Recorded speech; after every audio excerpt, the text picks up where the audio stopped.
अभी थोड़े साल पहले उर्जित पटेल था, you might have heard, Urjit Patel, है ना। अभी पता नहीं कौन है। ठीक है, चलो समझना। तो ये हमने देखा था शायद, मैं फिर से एक बार इसको रिकॉल करवा रहा हूँ, समझना हम लोग। ठीक है, तो क्या है इसमें देखो, bank means that the reserve bank of India reduces the money circulation in the economy. याद करो, यदि मार्केट से मनी कम हो जाएगा तो अपने आप प्राइस जो है वो डाउन हो जाएगा। मनी ही सब, यदि जितना मार्केट में मनी ज़्यादा होगा उतना क्या होगा, मार्केट में डिमांड बढ़ेगी अलग अलग चीज़ की। और यदि डिमांड बढ़ी तो प्राइस क्या होने वाला है, राइज होने वाला है। समझ में आ रहा है। तो यहाँ लिखा है ना देखो, मॉनेटरी मेजर। तो मॉनेटरी मेजर मतलब मनी रिलेटेड मेजर में आपको क्या करना है, आपको मार्केट से मनी ही कम कर देनी है। ना रहेगा बास, ना बजेगी बांसुरी, you must have heard this. तो यहाँ पे यही स्लोगन हम फॉलो कर रहे हैं, मनी को ही कम कर दो। ठीक है, मनी कम होगी, लोगों की डिमांड कम हो जाएगी और प्राइस अपने आप कम हो जाएंगे। समझ में आ रहा है कि नहीं आ रहा। तो देखो क्या होता है समझना, as a result a less is imposed on spending tendency of people. Less मतलब एक कंट्रोल, ठीक है, thereby reducing the demand of good, which in turn leads to reduction in the price. Okay. Number two देखो, the RBI increase the rate of interest through leading policy. अभी देखो समझना, rate of interest बढ़ गया, ठीक है, मतलब कि अभी जैसे कि किसका इंटरेस्ट, मान लो कि आपने आपने कोई लोन लेनी है, ठीक है, तो लोन के ऊपर मान लो गवर्नमेंट ने 10%, मतलब गवर्नमेंट बैंक ने 10% का इंटरेस्ट कर दिया, तो क्या आप लोन लोगे? बहुत ज़्यादा है 10% का रेट तो, ठीक है, तो आप लोन लोगे नहीं, मतलब कि आपके पास पैसे आएंगे नहीं, और आपके पास नहीं आएंगे तो आपसे कहाँ नहीं जाएंगे, मार्केट में वो पैसा जाएगा नहीं। समझ में आया। मान लो कि आपने, आपको घर लेना है, ठीक है, घर लेना है मान लो, तो मैंने आपको बोला था घर का जो अभी का जो इंटरेस्ट रेट है ना, मान लो कि आपने 10, मान लो कि आपने 5 लाख रुपए की लोन ली बैंक से, ठीक है, तो उसके ऊपर आपको बैंक को थोड़ा ज़्यादा पैसा देना पड़ेगा, इंटरेस्ट के साथ, ब्याज के साथ। तो वो इंटरेस्ट कितना है, 6 to 7% का इंटरेस्ट होता है, कंपाउंड इंटरेस्ट होता है। ठीक है, तो हम अभी ये लोन ले सकते हैं बिकॉज ये इंटरेस्ट कम है, बट मान लो कि यही बैंक जो है इंटरेस्ट 10% का कर दे, तो हम होम लोन लेंगे नहीं लेंगे, हम हाउस लेंगे नहीं।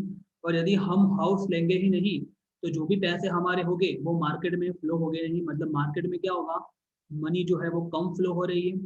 और यदि मनी कम होगी तो लोगों की डिमांड भी कम होगी, डिमांड कम होगी, सप्लाई ज़्यादा होगा तो प्राइस क्या होगा, अपने आप डाउन हो जाएगा। तो यहाँ पर यही साइकिल पूरा समझाया है। ठीक है, दूसरा क्या करोगे आप, दूसरा गवर्नमेंट क्या कर सकती है, जैसे कि मैंने बोला था, लोन जो है ना, लोन अभी हमने ऊपर डिस्कस किया, लोन जो है उसके ऊपर क्या करो, परसेंटेज, मतलब लोन के परसेंटेज बढ़ाओ। ठीक है, और साथ में क्या करो, साथ में क्या करो, एफडी जो होती है ना, फिक्स डिपॉजिट, उसके परसेंटेज भी क्या करो, बढ़ाओ। समझ में आया। तो आप क्या सोचोगे कि मैं अपने पैसे और कहीं पे इन्वेस्ट नहीं कर रहा हूँ, मैं क्या करूंगा, मेरे पैसे जो है बैंक में रख दूंगा इन the form of fix deposit. Fix deposit normally 1 साल की होती है, 1 साल तक आप अपने पैसे बैंक से नहीं निकाल सकते हो, बट सामने आपको अच्छा खासा 8% या 9% का रिटर्न मिल जाए मान लो, ठीक है, तो कौन ये नहीं चाहेगा। ठीक है, क्योंकि बाकी बाकी यदि आपने मार्केट में पैसे रोके तो रिस्क भी उतना ही होता है, बट एफडी जो है ना वो रिस्क फ्री इन्वेस्टमेंट है। कैसा है, हमेशा समझना, रिस्क फ्री, इसमें कोई रिस्क नहीं। आपने यदि बैंक में एफडी लगाए, फिर आपको उसके ऊपर 1 साल के बाद 8 to 9%, यदि इतना इतना इंटरेस्ट रेट है तो आपको उतना मिल ही जाएगा। ठीक है, तो ये रिस्क फ्री इन्वेस्टमेंट है, तो आप यही करोगे। तो आपके पैसे कहाँ जा रहे हैं, बैंक में जा रहे हैं, मतलब बैंक में जा रहे हैं मतलब मार्केट में जा रहे नहीं है। तो बस ये दूसरा साइकिल उसका। ठीक है, अभी यहाँ से पढ़ रहा हूँ मैं नंबर 3 से, because of increase in the bank rate, commercial bank have to increase lending rate, so proportional of lending decreases. Lending मतलब किसी को देना पैसा, lend, due to increase in rate of interest, excess money is stretched from betting and comes back to economy in the form of saving. समझ में आया कि नहीं आया। कई लोग तो ऐसा करते हैं, कई लोग मतलब, कई लोग मतलब कि ऐसा भी हो सकता है कि लोन लेके, मान लो लोन मतलब लोन लेके जो पैसे आपके पास है, मान लो कि उससे आप यदि ऐसा कुछ भी चीज कर रहे हो, बैटिंग मतलब सट्टा, मालूम है ना, ऐसा कुछ भी कर रहे हो, तो यदि लोन का रेट ही बहुत ज़्यादा रखा है मान लो, तो आप ये डेयरिंग करोगे नहीं कि आप इतनी ज़्यादा लोन, इतने ज़्यादा परसेंटेज वाली लोन से आप पैसे लो और उसको आप सट्टे में मतलब बैटिंग में लगाओ। समझ में आया कि नहीं आया? ये आप रिस्क लोगे नहीं, तो आप क्या करोगे अपने पैसे का? आप सीधा सोचोगे भाई देखो ना, रिस्क लगाए बिना भी हमको इतने रुपए तो मिल ही रहा है ना, कितने 8 to 9%, तो सीधा क्या करो, एफडी में करो, कन्वर्ट कर उसको। तो यहाँ पे यही सब लिखा है। नंबर 4 देखो।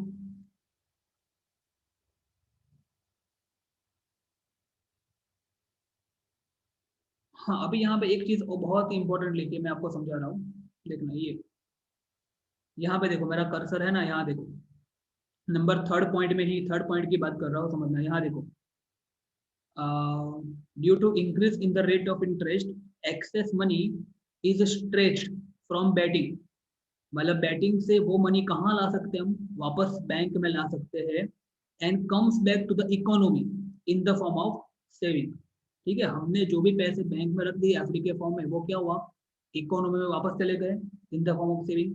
अभी ये पैसे अभी टेम्पररी किसके पास है? ये पैसे गवर्नमेंट के पास है। गवर्नमेंट ने आपको क्या बोला है कि भाई 1 साल एफडी है, तो 1 साल या आपने जितनी जितनी कराई है उतने साल तक आप वो पैसा, आपको वो पैसे मिलेंगे नहीं। तो वो पैसे क्या करेंगी गवर्नमेंट, क्या करेंगी वो पैसे का? गवर्नमेंट को भी इंटरेस्ट के साथ देना है ना। समझ में आया? तो गवर्नमेंट क्या वो पैसे अपने आप रखेगी, बस तिजोरी में रखेंगी वो पैसे, तो अपने आप बढ़ जाएंगे। क्या उनका रिप्रोडक्शन होता है क्या अंदर अंदर? ऐसा तो होता नहीं है ना, वो तो बायोलॉजी में होता है, इसमें थोड़ी होता है। हाँ, तो क्या करना पड़ेगा, पैसे को उनको भी कहीं ना कहीं तो इन्वेस्ट करने पड़ेंगे ना। तो क्या करेंगी वो? कैपिटल इन्वेस्टमेंट करेंगी government. What is the meaning of capital investment? कुछ ना कुछ नई नई चीज बनाएगी, जैसे कि नए नए प्रोजेक्ट डालेगी। अभी देखो यहाँ पे बाहर काम चल रहा था अभी, हमने देखा वो डपक, मतलब कि एक सीवेज लाइन है ना, उसका काम चल रहा है।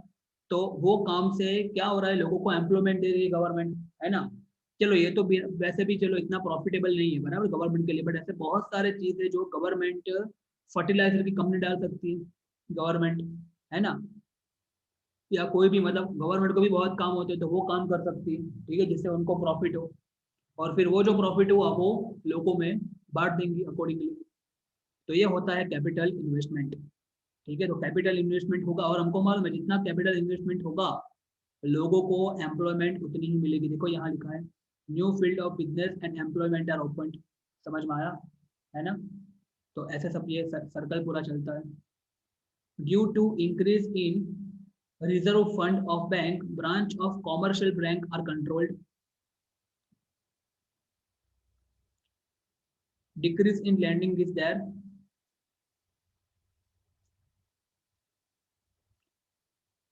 Number 5, by selling government security in open market, cash reserve of the commercial bank and public is reduced. As there is a decrease in the supply of money in the hand of people, consumable expenditure reduces, resulting in control of price rise.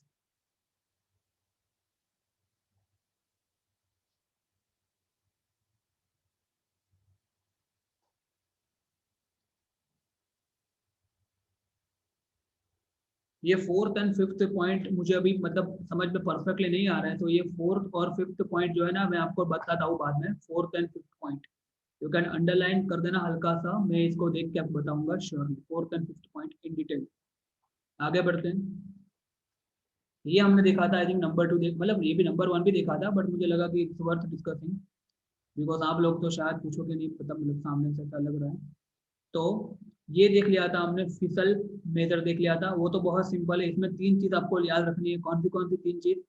पहली चीज कौन सी याद रखनी है? तो देखो यहाँ लिखा है, government strategy with respect to the public. Actually यहाँ पे ओन एक्सपेंडिचर आना चाहिए। गवर्नमेंट स्ट्रेटेजी यहाँ लिखा है, देखो, government decreases supply of money by reducing its own expenditure, यही पॉइंट है। ठीक है, उसको इस तरह से यहाँ पे लिखा है। तो गवर्नमेंट, पहला पॉइंट क्या है, government strategy with respect to public expenditure, मतलब कि इट्स ओन एक्सपेंडिचर, ऐसा ही यहाँ पे लिखा है, मतलब कहना चाहते हैं। ठीक है, तो पहला पॉइंट क्या है, गवर्नमेंट की जो स्ट्रेटेजी है ना, government strategy with respect to, with respect to, with respect to public expenditure, public expenditure, ये पहला पॉइंट है। ठीक है, दूसरा पॉइंट क्या है?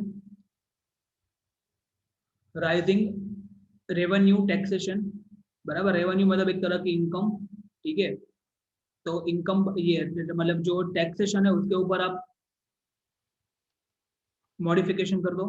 और तीसरा जो है वो पब्लिक लोन पॉलिसी, ठीक है। ये तीनों हम सिंपल लैंग्वेज में समझ रहे हैं, ठीक है। पहला क्या है? Government strategy with respect to the public expenditure, ठीक है। पब्लिक एक्सपेंडिचर भले यहाँ पे लिखा है, मतलब कहने का मतलब क्या है? इट्स ओन एक्सपेंडिचर, ठीक है। गवर्नमेंट के अपने खुद के जो एक्सपेंडिचर है उसके ऊपर क्या करो? कंट्रोल ले आओ। अभी गवर्नमेंट के कौन से एक्सपेंडिचर हो सकते खुद के, कैन यू से? तो हमको मालूम है जब भी इलेक्शन होता है ना, आप देखो कितने ज्यादा रुपए वेस्ट हो जाते हैं, ठीक है, इलेक्शन के समय। डेफिनेटली हम उसको वेस्ट ही बोलेंगे, बिकॉज इतना ज्यादा भी प्रचार करने की कोई जरूरत नहीं, ठीक है। बट फिर भी वो लोग प्रचार करने में, मार्केटिंग करने में बड़े बड़े बोर्ड लगवाते हैं, अलग अलग तरह पे वो रैली वगैरह निकालते हैं। तो क्या ये मुफ्त में निकलती है क्या? अल्टीमेटली बर्डन तो किसके ऊपर आता है? लोगों के ऊपर ही आता है ना, because we are paying the tax, and ultimately जो हमारे पैसे हैं टैक्स के, उसी पैसे में से ये लोग यूटिलाइज कर रहे हैं। तो गवर्नमेंट को क्या करना चाहिए? देखो अभी यूटिलाइज करेंगे तो क्या होगा? मान लो कि किसी पार्टी की कोई रैली निकलने वाली है, मैंने आपको बोला था, ठीक है। तो वो रैली को पूरा डेवलप करना पड़ेगा ना, पूरा मतलब अरेंज करना पड़ेगा ना। तो अरेंज करने के लिए भी पैसे तो चाहिए कि नहीं चाहिए? तो क्या हो रहा है? गवर्नमेंट की तरफ से वापस पैसे कहाँ आ रहा है? मार्केट में आ रहा है। समझ में आ रहा है कि नहीं आ रहा आपको?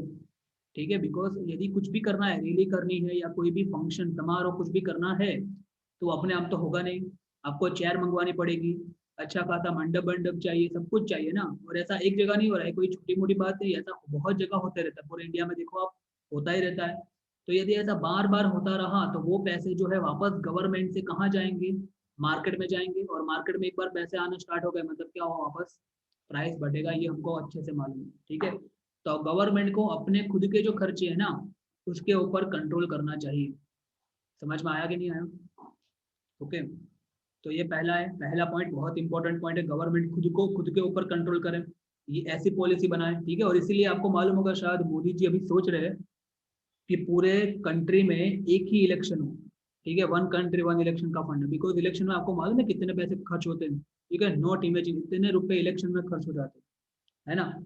इतने रुपए, बहुत ज्यादा रुपए इलेक्शन में खर्च होते हैं।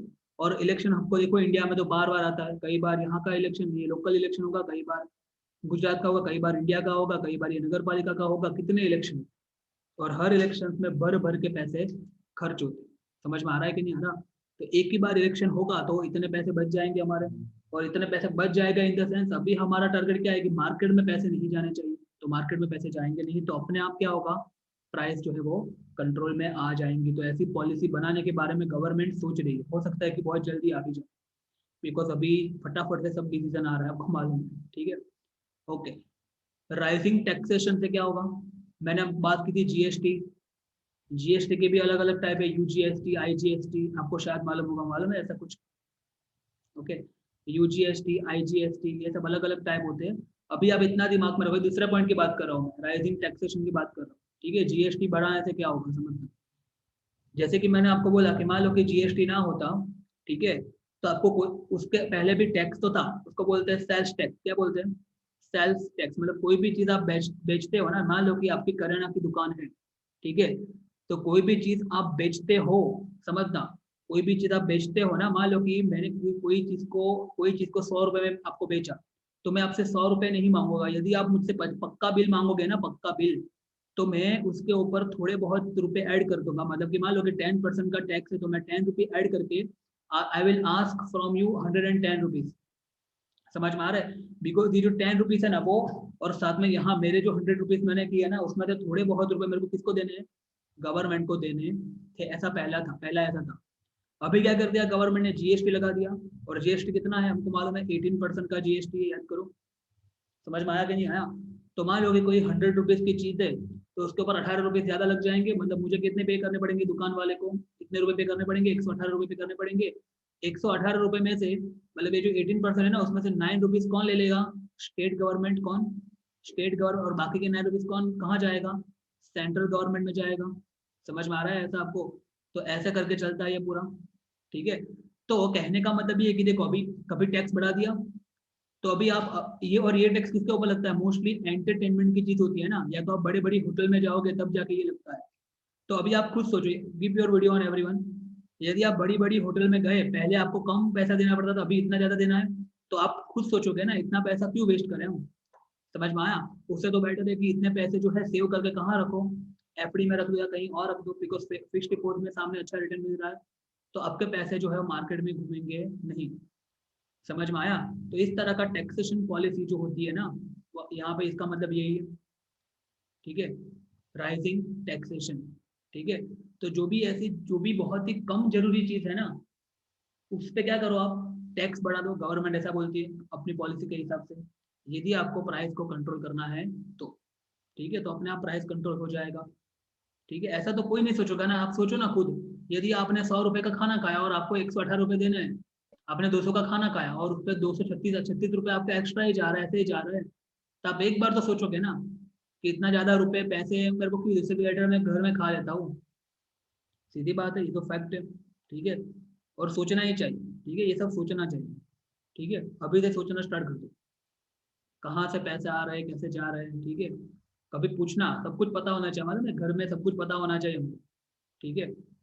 कितने की चीज, कितना बजट, कितना है पूरे अपने घर का बजट, कितना है मंथली, कितना एक्सपेंस होता है, ये सब पता होना चाहिए, ठीक है।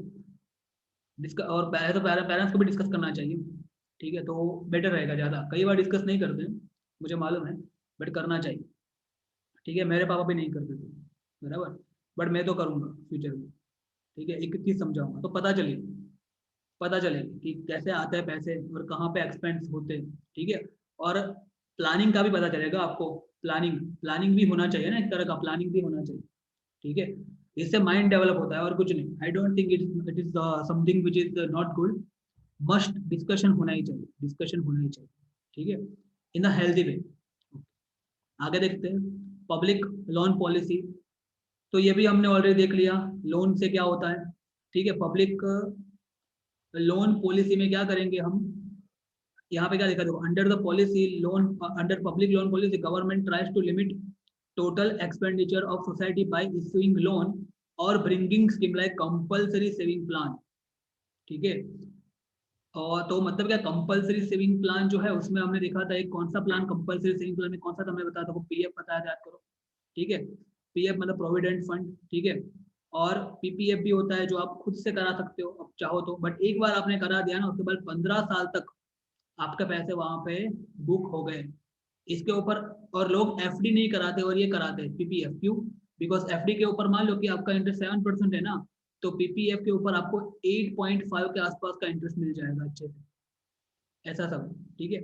और ये कंपाउंड इंटरेस्ट होता है, तो इसीलिए लोग इसमें ज्यादा प्रेफर करते हैं। तो क्या हुआ, 15 साल तक आपके पैसे वहां पे बुक हो गए, समझ में आया, तो वो पैसे मार्केट में जाएंगे नहीं, बस वही चीज। तो ये होता है पब्लिक लोन पॉलिसी, ओके। आगे देखते हैं,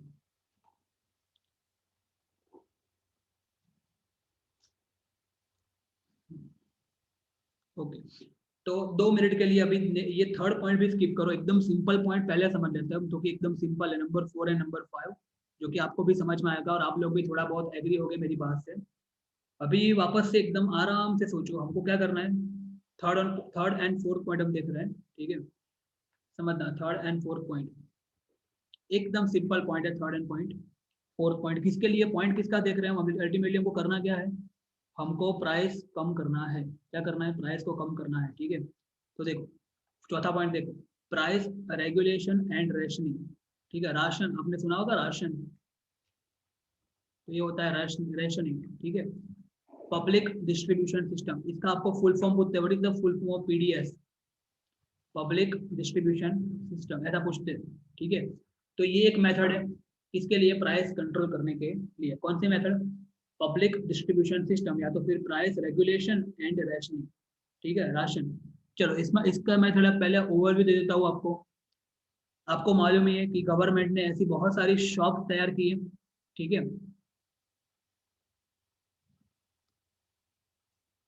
ऐसी शॉप प्रिपेयर की है गवर्नमेंट ने, कैसी शॉप, जहाँ पे जो प्राइस हो गए ना, वो कैसे हो गए, बहुत ही कम हो गए, लो प्राइस, एकदम कम प्राइस, ठीक है, किसके हिसाब से कम प्राइस? मार्केट में जो दूसरी शॉप होगी ना उसके हिसाब से बहुत ही कम प्राइस होते हैं वहां पे। इस तरह की शॉप को क्या बोलते हैं? Fair price shop. ठीक है, राशन की दुकान, fair price shop. I think Kanjari में है ऐसी दुकान, इज इट?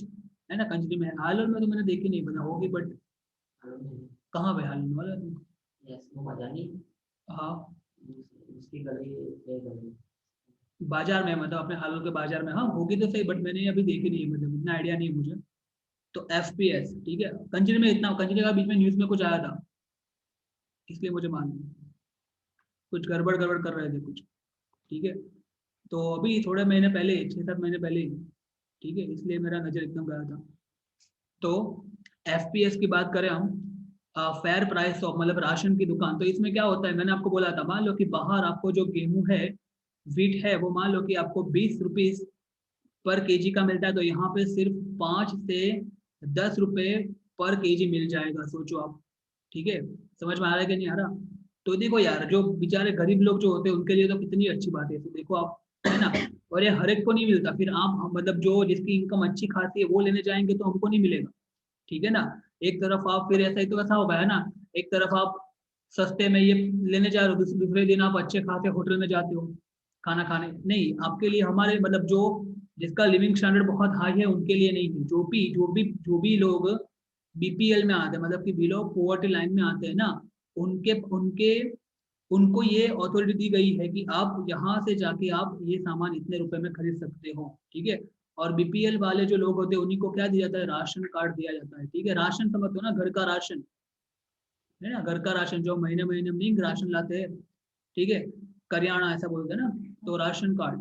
तो ये जो राशन कार्ड है वो सिर्फ बीपीएल, मतलब कि बिलो पॉवर्टी लाइन पीपल को ही दिया जाता है, और इसको हर साल रिन्यू करवाना पड़ता है कि आपकी इनकम कितनी है। आपकी मान लो कि आपने ऐसा हो सकता है 10 साल बाद मान लो कि आपकी घर की इनकम कुछ बिजनेस के कारण बढ़ गई, तो फिर आपको राशन कार्ड की कोई जरूरत नहीं है। समझ में आया कि नहीं आया? तो ये अच्छी बात है कि नहीं बात है? देखो आप, बहुत सही बात है ना ये, है ना। तो इस तरह से भी गवर्नमेंट ने प्राइस कंट्रोल करने का एक ट्राई किया है। ठीक है, समझ में आया? देखो ये भी ये पढ़ते हैं। One of the step to control the price rise is the public distribution system which has been implemented in India since 1977। 1977 से स्टार्ट हुआ। ठीक है, आप लोग एक काम करना, 1977 में आपका ये होमवर्क है आज का, मुझे मालूम नहीं है 1977 में उस टाइम का हमारा पीएम कौन था, ये आपको सर्च करना है, इंडिया का पीएम। ठीक है, बिकॉज अल्टीमेटली उनका ही अप्रूवल होगा ना। ठीक है, आप ये सर्च करना पीएम कौन था और प्रेसिडेंट कौन था उस टाइम, ये दो चीज आपको सर्च करनी है और मेरे को बतानी। ठीक है, अभी ब्रेक हो ना उसमें बता देना मेरे को, पीएम और प्रेसिडेंट कौन था 1977 में। ठीक है, the objective which is to provide to low, इसका ऑब्जेक्टिव क्या था? जो भी लो इनकम ग्रुप वाले पीपल है, living below poverty line and people of low income group with essential commodity at reasonable price. Essential commodity, देखो हर हर चीज आपको फिर कम प्राइस में नहीं मिलेगी। आप बोलोगे कि हम तो गरीब है, हमको तो 10,000 का मोबाइल 5,000 में चाहिए, नहीं नहीं नहीं। मोबाइल जो है वो एसेंशियल में नहीं आता है, खाना पीना रोटी कपड़ा मकान, ये चीज मोस्टली हमने एसेंशियल में गिना है। ठीक है, और उसमें भी सबसे इम्पोर्टेंट चीज खाना रोटी, ये नहीं मतलब कि फूड, तो ये होता है। और फूड में भी अलग अलग चीज, ठीक है, राइस व्हीट फिर ऑयल हो गया, शुगर, कैरोसिन, वेरी गुड, है ना। ये सब चीज जो है वो होती है इसेंशियल कमोडिटीज। समझ में आया कि नहीं आया? तो इसेंशियल कमोडिटीज का मतलब यही होता है, essential commodities. Okay, at a reasonable price from the FPS. Today, approximately 4.92 lakh of the FPS are here in India. बोलो इतनी ज्यादा, 4.92 of approximately 5 लाख होती है ना। हर एक ऑलमोस्ट छोटे से छोटे गांव में भी इसकी रिक्वायरमेंट होती है, तो इतनी तो होगी 4.92 lakh. Prices at this shop are less in comparison to prices in the open market. मैंने आपको ऊपर ही बता दिया यहाँ पे, है ना। तो देखो ये ओपन मार्केट है और ये यहाँ पे कम है प्राइस, सिंपल है ना। ठीक है, आगे देखो, government pays the difference between the original price रे and rate of the item at the FPS. ये डिफरेंस जो हुआ ना, ये डिफरेंस कौन पे करता है? ऑफ कोर्स कौन पे करता है? गवर्नमेंट पे करती है। गवर्नमेंट कहाँ से पे करती है? टैक्स, है ना। हाँ, ओके।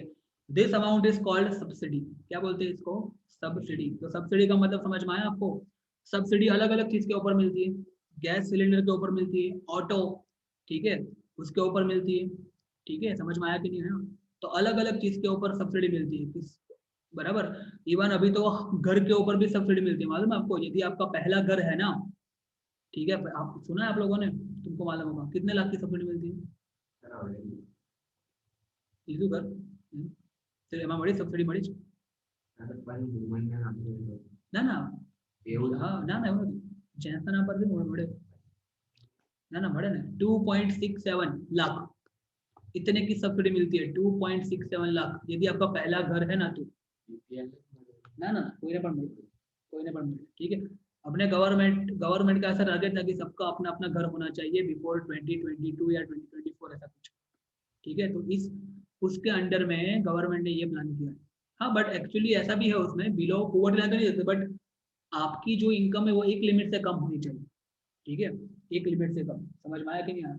उसमें क्या होता है, आपको फॉर्म भरना होता है, फिर आपका सब देख के, बैकग्राउंड देख के फिर आपको परमिशन देते हो कि आपको मिलेगी कि नहीं मिलेगी, ऐसा। उसमें वेटिंग होता है, 4-4 5-5 महीने वेटिंग लग जाता है। समझ में आया? बट मिल जाए तो अच्छी बात है ना, जिसको भी मिल जाए, बराबर। अभी देखो नॉर्मल पीपल है, मान लो मैं आपको एग्जाम्पल दे रहा हूँ, ठीक है। यदि डेवलपिंग एरिया में आप घर लोगे ना, तो आपको 12 लाख का घर मिल जाएगा डेवलपिंग एरिया में, ठीक है। अभी यहाँ पर नहीं, वो मारुति रेसिडेंसी बन रहा है कहीं पीछे की साइड, है ना, वहाँ पे इतनी प्राइस है। तो बेचारे जो रेंट पे जी रहे हैं, मान लो, समझ, तो रेंट पे इतने रुपए दे, उससे बेटर है कि अपना खुद का घर हो जाएगा, 15-20 साल पे करे लोन, तो ये बेटर रहेगा, आप सोचो, है ना। तो इस ये सोच के गवर्नमेंट ने ऐसा स्टार्ट किया, ठीक है, ओके। और इसी को बोलते हैं सब्सिडी।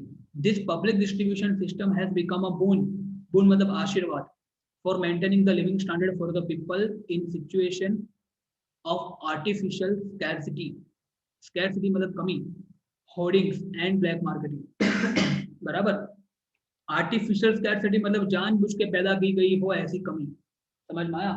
मैंने आपको बोला था जानबूझ के पैदा की गई हो कमी, मतलब क्या, होर्डिंग्स होते हैं ना, संग्रह करते हैं ना लोग, ठीक है, तो उससे क्या होता है, मार्केट में कमी आती है ना, तो उससे बेचारे जो भी लोग परेशान हो रहे हैं वो ये एफपीएस के कारण परेशान हो गए नहीं, ठीक है, बिकॉज वहां पे तो कम दाम में ही मिल जाएंगी चीजें, बराबर। द सक्सेस ऑफ, देखो ये सबसे इंपॉर्टेंट स्टेटमेंट है, the success of this system is mainly dependent on the setting up of an effective administration mechanism. क्योंकि जो एफपीएस वाला जो आदमी है ना, वहाँ का जो एडमिनिस्ट्रेटिव होता है ना, एडमिनिस्ट्रेशन होता है ना, वो भी कैसा होना चाहिए, एकदम इफेक्टिव होना चाहिए। यदि वही मान लो कि 2 नंबर का काम करता है, मान लो कि वही अपने आधे सामान को ओपन मार्केट में बेच देता है, तो फिर गरीबों का तो खेल खत्म हो जाएगा।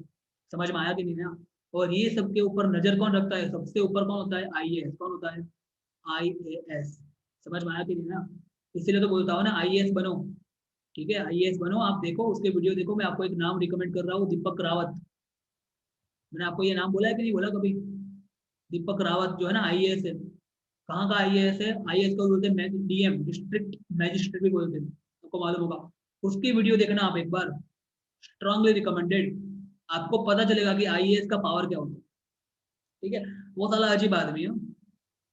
अजीब मतलब कैसा अजीब मालूम है?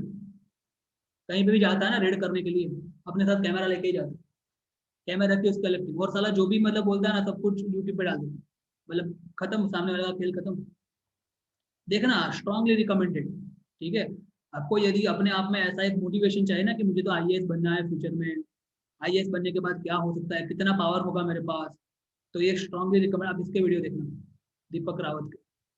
सब अच्छा खासा मोटिवेशन आ जाएगा आपको कि आपके पास कितना पावर हो सकता है, ठीक है।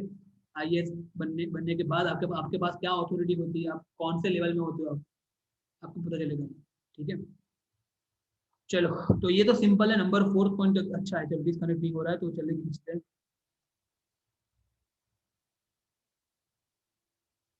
ये बहुत सही है, ठीक है। चलो अभी स्टार्ट करते हैं। तो नंबर 5 पॉइंट देखते हैं, ठीक है। नंबर 5 पॉइंट क्या है? Administrated price mechanism, okay. इसमें देखते हैं, ये समझ में आ गया ना, 4th पॉइंट तो सिंपल है ना, प्राइस कंट्रोल करने के लिए। 4th पॉइंट को आप थोड़ा समराइज करके लिख देना अपने हिसाब से। चलो अभी फिफ्थ पॉइंट देखते हैं। फिफ्थ पॉइंट में क्या है, to prevent hoardings and to maintain the prices of the essential good at reasonable cost. एक ही सेकंड, थोड़ा 2 मिनट वेट करो, मैं शॉर्ट में समझा देता हूँ। देखो यहाँ पे सबसे इंपॉर्टेंट चीज यही है, ये सेंटेंस को आप अंडरलाइन कर देना। कौन सा? To keep the price level under control the government has implemented legislation which is legislation essential commodities, legislation for the essential commodities, legislation for essential commodities act। यहाँ पे फॉर लिख देना, बीच में फॉर लिख देना, यहाँ पे बीच में आप फॉर लिख देना। लेजिस्लेशन मतलब क्या? नियम, मालूम है ना? लेजिस्लेशन का मतलब क्या होता है? रूल, ठीक है। मेंबर ऑफ लेजिस्लेटिव असेंबली सुना है आप लोगों ने। लेजिस्लेशन का मतलब क्या होता है? रूल्स, ठीक है। तो लेजिस्लेशन किसका? Legislation for essential commodities. और ये एक्ट कब बना? 1955, बहुत पहले ही बन गया था, कांग्रेस के समय पे ही बन गया था, ठीक है। Keep your video on everyone.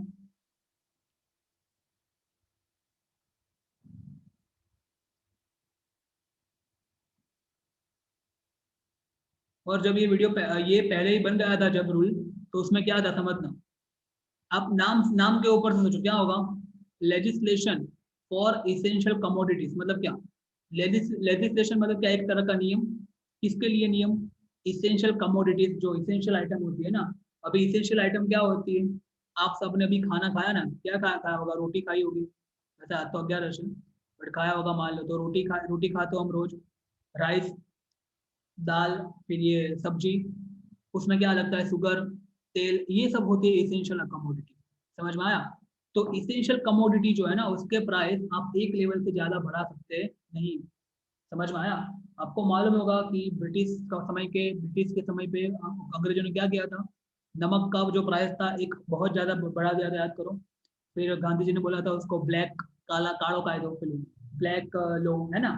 और फिर उसका अपोज किया था, बिकॉज ये जरूरी चीज। आप खुद सोचो ना, अभी नमक के प्राइस बढ़ा दे तो फिर खेल खत्म हो जाए ना भाई हमारा सबका। सीधी सीधी बात है, इतना तो आप समझ सकते हो, बिकॉज वो तो नेसेसरी चीज है। तो यहाँ पे यही लिखा है। तो इसके अंतर्गत ये जो फिफ्थ रूल है ना, एडमिनिस्ट्रेटिव प्राइस मैकेनिज्म, इसके अंतर्गत क्या, जो जरूरी चीज है ना, उसके प्राइस एक लेवल से ज्यादा बढ़ा सकता नहीं है कोई भी, ठीक है। यदि बढ़ा तो गवर्नमेंट तुरंत एक्शन लेना स्टार्ट करेंगे, ठीक है। समझ में आया?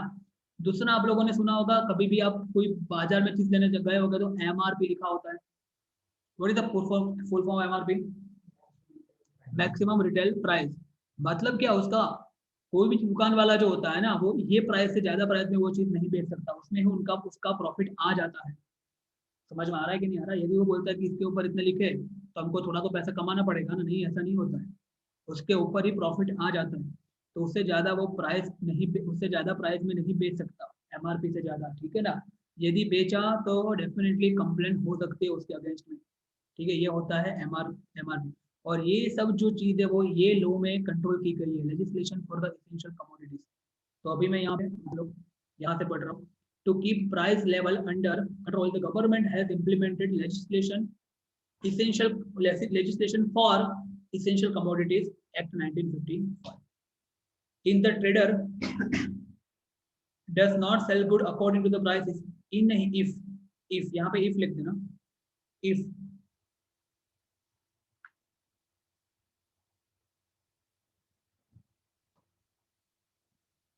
ये इतनी मिस्टेक क्यों करते हैं? यहाँ पे भी लिखा है ना, ये एक्चुअली है ना, ये गुजराती बुक में से इंग्लिश में ट्रांसलेट किया, उसमें सब मिस्टेक कर दी है, मैं बोल रहा हूँ। If the trader does not sell good, और वैसे भी इन लोगों को आपकी वैल्यू कहाँ है? अभी नहीं, वो बीच में एग्जाम थी, वो भी गुजराती लैंग्वेज में ही थी ना, आपकी कुछ वैल्यू ही नहीं। ओके, तो मालूम, सच बोलूँ, ये सिलेबस होना ही नहीं चाहिए था, ठीक है। आपको सीबीएसई का सिलेबस पढ़ो ना आप, बहुत सुपर सिलेबस है सीबीएसई का, ठीक है। और अभी कितना डिमोटिवेट करूँ मैं, पढ़ो, ठीक है। In the trade, sorry in the trade, if the trade does not sell, trade मतलब व्यापार, does not sell good according to the prices fixed by the government, it can intimate proceedings under this act। बराबर ये act, and penalise the trader, penalise मतलब penalty सुना होगा ना आप लोगों ने, उसके ऊपर पेनल्टी लग सकती है। समझ में आया ये? Okay. Government initiate legal procedure and undertake initiative campaign against holders, black marketing, speculation, बराबर मतलब ये सब चीज जो है ना, एक ही सेकंड,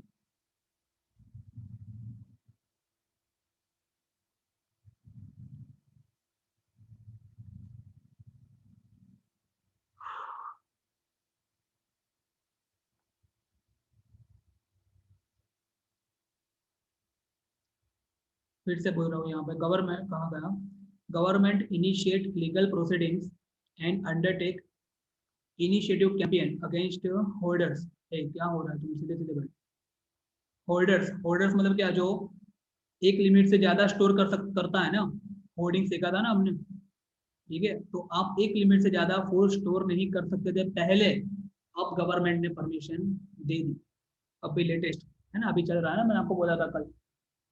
बट उससे पहले क्या था, यदि आपने एक लिमिट से ज्यादा फूड स्टोर करके रखा है आपके वहां पे, तो आपके ऊपर इंक्वायरी हो सकती है कि अब दिखाओ, तो चेकिंग करना है, वो कितना फूड स्टोर करके रखा है। अभी यदि कोई ऐसे चेक करने आएगा तो आप बोल दोगे देखो भाई नया रूल लिखा हो पहले, है ना, अभी नए रूल के हिसाब से नो वन कैन आस्क क्योंकि आपने कितना स्टोर करके रखा है। समझ में आया? और यही मुझे पर्टिकुलरली ये ड्रॉबैक लग रहा है अभी के रूल का, ठीक है, ये ड्रॉबैक है बोल सकता हूँ, ठीक है ऐसा। तो देखो, undertake intensive campaign under against holder black marketers, black market मैंने आपको एक्सप्लेन कर दिया था, speculations under the pass prevention of anti social activity act, ठीक है, तो इसके अंडर में सजा हो सकती है यदि कोई आदमी ऐसा करता है तो। To control price rise government initiate legal proceeding like regulation of stock of commodity kept in the godown of trader. समझ में आया? देखो समझ में आया ना, देखो गवर्नमेंट इनिशिएट लीगल प्रोसीजर किसके लिए, like regulation of stock of commodity, मतलब अलग अलग चीज का अलग पर्टिकुलर स्टॉक ही होना चाहिए, उससे ज्यादा स्टॉक होना चाहिए नहीं।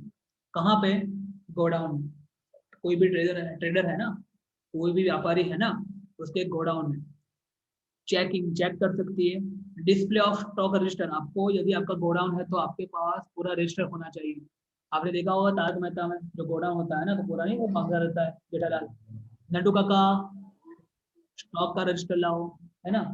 हाँ तो होना चाहिए, वो कभी भी आके चेक कर सकते हैं, जैसे एक दो एपिसोड आया भी है कि जब चेक किया है करते, ठीक है, ये तो अलग बात है, इलेक्ट्रॉनिक्स की बात है, बट ये तो मैं फूड के गोडाउन की बात कर रहा हूँ, ठीक है। अरे यार ये कौन है जो अनम्यूट कर दिया?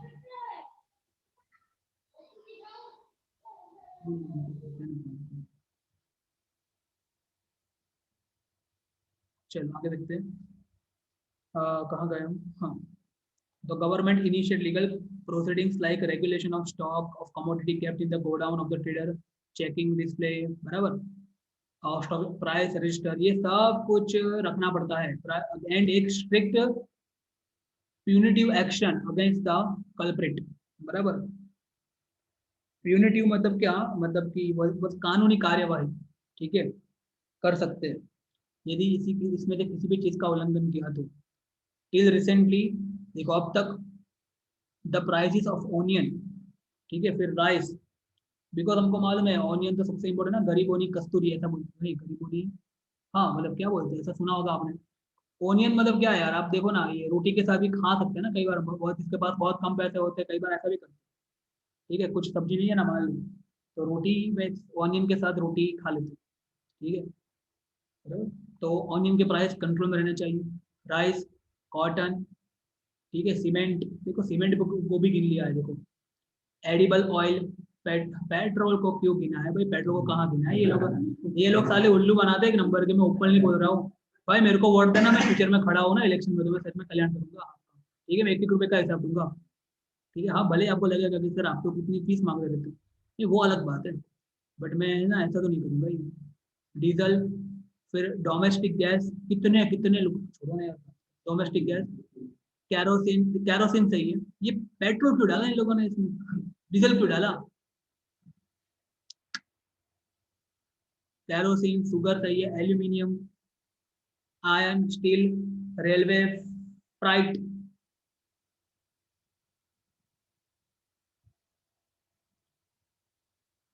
were regulated under the administrated price mechanism, मतलब कि इसके प्राइस जो है ना कंट्रोल करता है एक्चुअली कौन, actually let me correct my self, लिखा तो सही है क्योंकि कंट्रोल कौन करता है, एडमिनिस्ट्रेशन। और you know what is the meaning of administrated, what is the full form of IAS, Indian administrative service. समझ में आया कि नहीं ना? तो वो जो एडमिनिस्ट्रेटिव डिपार्टमेंट होता है ना, वो भी इस सब के प्राइस कंट्रोल कर सकता है। समझ में आया? और यहाँ पे पेट्रोल के प्राइस बढ़ाए क्यों है, देखो कंट्रोल तो वही करता है, कौन कंट्रोल करता है, एडमिनिस्ट्रेटिव प्राइस मैकेनिज्म, बराबर। बट उसके प्राइस बढ़ाए क्यों, बिकॉज वो देखो अभी कोई गरीब होगा बेचारा, वो तो चल के ही जाएगा ना। समझ में आया कि नहीं ना? जो अच्छे जो पैसे वाले होते हैं वही तो अच्छे अच्छे बाइक यूज करते हैं ना, जिसमें पेट्रोल ज्यादा जाते हैं, तो उसके ऊपर इसीलिए प्राइस ज्यादा रखा है। ठीक है। Even some life saving drugs are also covered under this and this their price are also controlled. ठीक है, जो लाइफ सेविंग ड्रग है ना, बहुत इंपॉर्टेंट, उसके भी प्राइस एक लिमिट से ज्यादा नहीं बढ़ा सकता। ठीक है, उसके ऊपर भी गवर्नमेंट ने कंट्रोल रखा है और होना भी चाहिए। तो मतलब देखो मैं एक चीज बताऊं आपको, ये जो है ना, ये फोर्थ और फिफ्थ पॉइंट है ना, मैं इसका आपको समरी करके बताऊं, थोड़ा समझना। फोर आपने सुना होगा साम दाम दंड भेद, सुना होगा ये नीति, चाणक्य की नीति। ये जो है ना फोर्थ पॉइंट, ठीक है, उसमें क्या किया है, उसमें गवर्नमेंट ने पूरी हेल्प की। ठीक है भाई, हम जो है ना वो तकलीफ सहन करेंगे, गवर्नमेंट बोल रही है गरीबों को तकलीफ नहीं होनी चाहिए, हम उसके लिए फेयर प्राइस करेंगे, सब कुछ करेंगे। और फिफ्थ पॉइंट में क्या बोला है, दंड, दंड वाला, कि यदि किसी ने गलती की तो उसको हम छोड़ेंगे नहीं। समझो बात को, समझ में आ रहा है? उसके लिए अलग अलग नियम लगा दिए। कौन से नियम, पासा लगा दिया है, देखो पासा फेंका, पासा लगा दिया है। फिर ये देखो यहाँ पे legislation for essential commodities act. समझ में आया कि नहीं आया? तो ये जो पॉइंट है इसको आप याद कैसे रखोगे, इसमें गवर्नमेंट ने स्ट्रिक्ट रूल अपनाया। ठीक है, कि यदि किसी ने रूल तोड़ा ये सब, तो उसके ऊपर स्ट्रिक्ट एक्शन लिया जाएगा। और उससे पहले क्या, गवर्नमेंट ने पूरा पूरा हेल्प करने का ट्राई किया। समझ में आया कि नहीं आया, प्राइस को कंट्रोल करने के लिए, बराबर। तो इस तरह से आप इसको समरी कर सकते हो।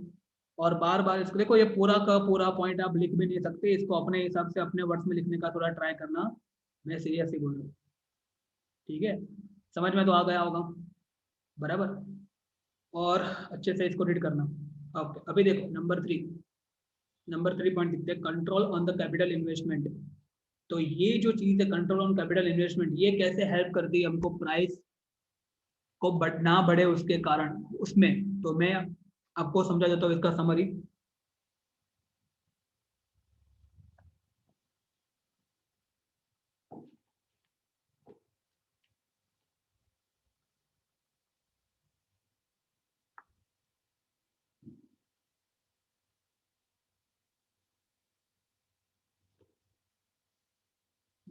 मैं इसका एक एग्जांपल दे रहा हूँ, समझना आपको।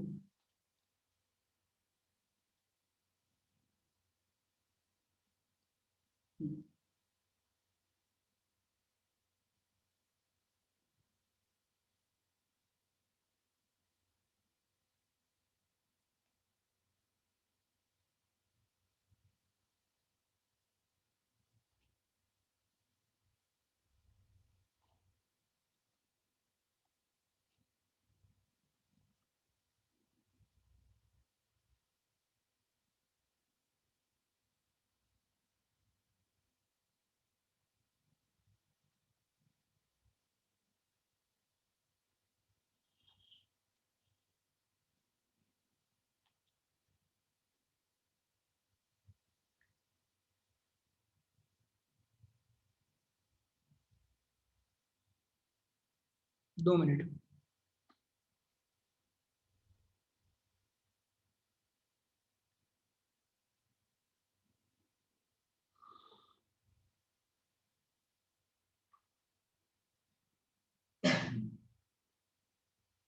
यार इससे प्राइस राइज कैसे कंट्रोल में होगा,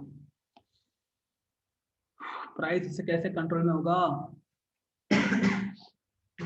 गवर्नमेंट हमको ऐसा देखो मैं आपको बता रहा हूँ मैं क्या सोच रहा हूँ, और आप लोग भी थोड़ा हेल्प करना मुझे। गवर्नमेंट यहाँ पे ये पॉइंट में ऐसा बोल रही है कंट्रोल ऑन कैपिटल इन्वेस्टमेंट में, कि हमको जैसे कि मान लो कि टॉयस, मैं एक एग्जांपल दे रहा हूँ टॉयस, ठीक है, और दूसरा एग्जांपल मैं ले रहा हूँ क्लोथ, कपड़ा। ठीक है, कपड़ा ले लो, या तो फिर दूसरा एक एग्जांपल, चलो कपड़ा ले लो, ठीक है। तो आप क्या, आपको क्या लगता है, ज्यादा एसेंशियल कौन है? टॉयज की कपड़ा? ऑफ कोर्स, है ना, टॉयज नहीं होगा तो चलेगा, कपड़ा नहीं होगा चलेगा? जरा भी नहीं। तो डेफिनेटली ज्यादा एसेंशियल कौन है? Cloth is more essential. तो इसमें गवर्नमेंट ये बोल रही है कि अ, ऐसी चीज जो कि इसेंशियल है ना, उसकी इंडस्ट्री ज्यादा बननी चाहिए। हाँ, समझ में आ गया मेरे को ये, समझ में आ गया, समझना कैसे समझना, एग्री, सही बात है। क्यों? आप खुद सोचो क्या होगा उससे। मान लो कि क्लोथ की इंडस्ट्री बहुत ज्यादा है, देखो इस तरफ मैं बहुत ज्यादा क्लोथ की इंडस्ट्री बना रहा हूँ, आप लोगों को आंसर देना है, ठीक है?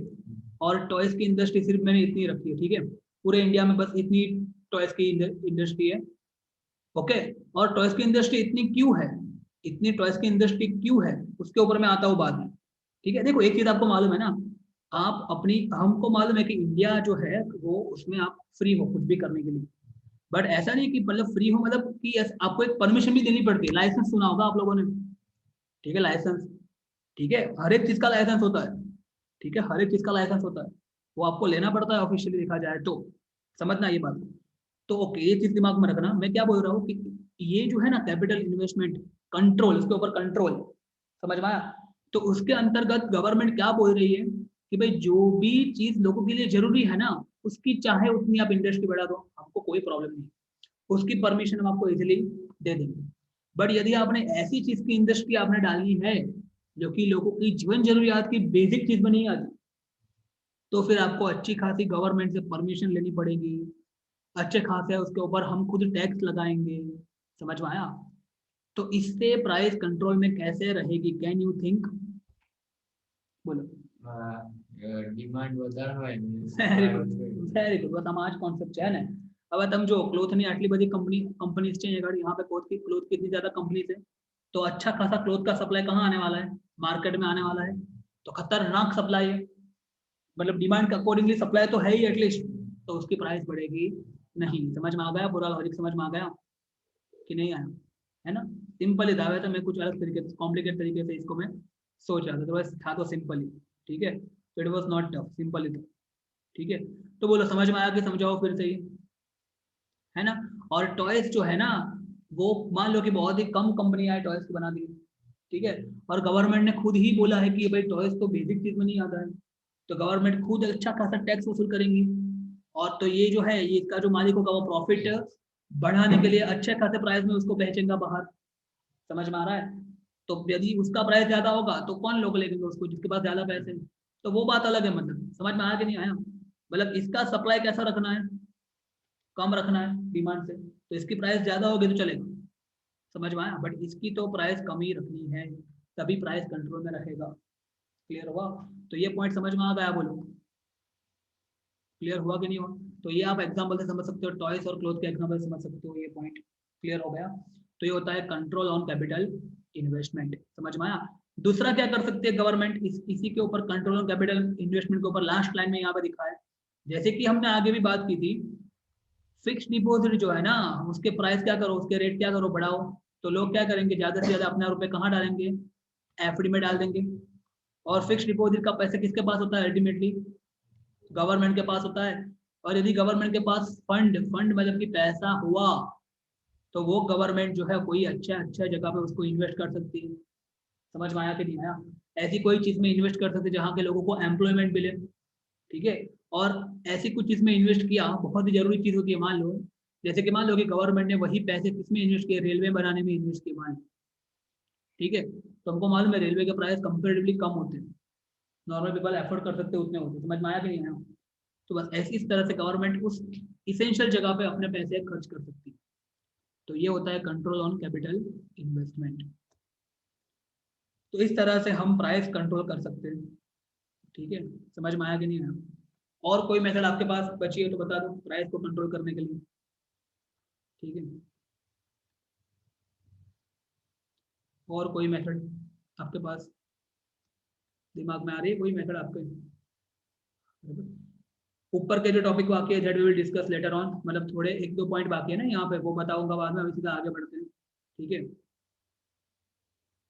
अभी बढ़ते हैं, जागो ग्राहक जागो, कंज्यूमर अवेयरनेस, ठीक है, कंटिन्यू ही रखते हैं, ठीक है, अच्छी बात है ना, डिस्कनेक्ट नहीं हो तो अच्छी बात है। और तुम लोग मोबाइल आज भी नहीं लाए, क्यों?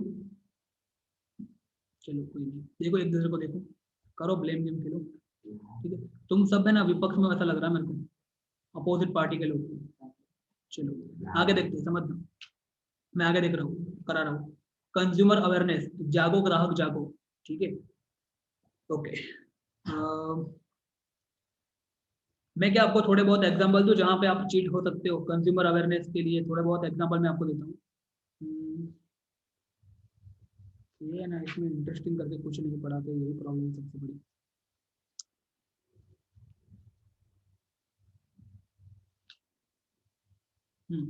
मैं एक एग्जांपल दे रहा हूँ, मान लो कि आपका मान लो कि आपका एक ऑपरेशन करना है, ठीक है, आपका जो पैर है ना, पैर लेग, आप लोग मान लो कि जो काइट फेस्टिवल आएगी ना अभी, तो ऐसे आप फेस्टिवल नहीं तो आप ऐसे ही बाइक लेके जा रहे थे और आप गिर गए और आपका पैर में चोट लग गई मान लो, ठीक है। तो आपको ऑपरेशन करना था, ठीक है, आपका जो एब्डोमेन कैविटी होती है ना, उसके नीचे के जो दो लेग होते हैं वहां पे मान लो कि ऑपरेशन करना है। तो ऑपरेशन करते सबसे समय सबसे पहले क्या देना पड़ता है? एनेस्थेशिया, सुना है एनेस्थेशिया, सुना है आप लोगों ने एनेस्थेशिया? आप लोग बेरू कर दे। बेरो कर दे एटलो उतना जो सेक्शन होता है ना, वो काम नहीं कर पाएगा। मतलब कि क्या होगा, वो जो लेग होते हैं ना, लेग, वहां का जो कनेक्शन होता है ना ब्रेन के साथ, जो नर्वस सिस्टम से कनेक्ट होता है ना, वो नर्वस सेल होते हैं ना, वो टेम्पररी इनएक्टिव हो जाते हैं। क्या हो जाता है? इनएक्टिव हो जाते हैं टेम्पररी। समझ में आ रहा है? अभी मान लो कि आप कोई हॉस्पिटल में एडमिट हुए, समझना ध्यान से, आप कोई हॉस्पिटल में एडमिट हुए, ठीक है, और आपको मालूम है एनेस्थेशिया के लिए डॉक्टर अलग आता है, मालूम है आपको? उसका डॉक्टर अलग होता है, उसका काम यही है, इंजेक्शन लगाने का काम है बस, और कुछ काम नहीं होता। तो मान लो कि वो जो स्पेशल डॉक्टर था ना, वो छुट्टी पे था। तो ये नॉर्मल डॉक्टर ने सोचा कि चलो ना यार, क्या फर्क पड़ता है, अपना ही है ना, मैं लगा देता हूँ। और इसमें क्या होता है, हल्का सा भी डोज प्लस माइनस हो गया ना, हल्का सा भी, तो क्या होगा, ये जो आपका लेग है ना, लेग से ब्रेन के साथ जुड़ा हुआ जो नर्व सेल होता है ना, वो परमानेंटली डैमेज हो जाएगा। समझ में आया कि नहीं आया? मतलब कि आप टोटली क्या हो गए, पैरालाइज। समझ में आया कि नहीं आया? फिर आप चल नहीं पाओगे कभी। तो देखो, एक डॉक्टर की गलती, समझ में आया, थोड़ी जल्दबाजी, और आपकी पूरी लाइफ खत्म। ऐसा ही हुआ ना, उसके बाद क्या करोगे आप? समझ में आया? तो क्या ऐसा आपके साथ होगा मान लो, तो क्या आप कुछ कर सकते हो, कुछ केस कर सकते हो आप? डेफिनेटली कर सकते हो, डेफिनेटली। क्यों? Because you are what, you are consumer. समझ में आया कि नहीं आया? आप कोई भी सर्विस, आप कोई भी सर्विस अभी ले रहे हो ना, जिसको आप पैसे से खरीद रहे हो, तो आप क्या हो? कंज्यूमर। समझ में आया? And you have all the right, बराबर।